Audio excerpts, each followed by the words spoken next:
Isang lalaking suspect ang naaresto ng Kapas PNP sa kasong paglabag sa Republic Act 9165 at Republic Act 10591 sa ipinatupad na search warrant sa Tarlac City.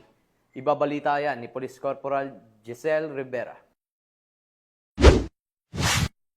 Arestado ang isang lalaki matapos ipinatupad ang search warrant na isinagawa ng kapulisan ng Kapas dahil sa pagkakasangkot umano nito sa iligal na droga at pag-iingat ng hindi lisensyadong baril. Ikinasa ng mga operatiba ng 1st Provincial Mobile Force Company ng Tarlac PNP sa pakikipagtulungan ng Kapas Municipal Police Station at Provincial Intelligence Unit ang naturang operasyon sa Barangay Cristo Rey, Kapas, Tarlac. Kinilala ang akusado na si alias Esmer 26 anyos, isang negosyante at residente ng nasabing barangay. Nakumpiska sa nasabing operasyon ang isang caliber 45 na baril, isang Colt replica caliber 45, tatlong sachet ng hinihinalang shabu na may tinatayang timbang na 14.8 gramo na may halagang 100,000 piso at iba pang drug paraphernalia.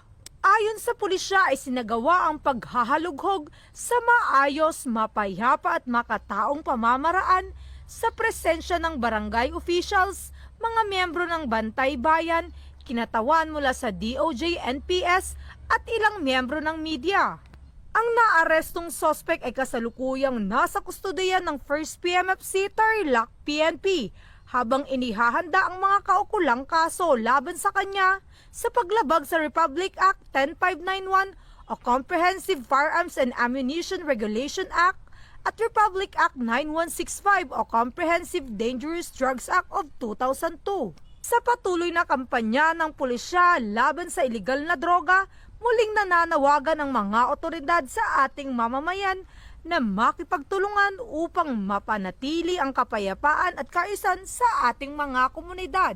Mula dito sa Central Luzon, ang inyong PNN correspondent, Police Corporal Giselle V. Rivera, alagad ng batas, tagataguyod ng Balitang Pulis.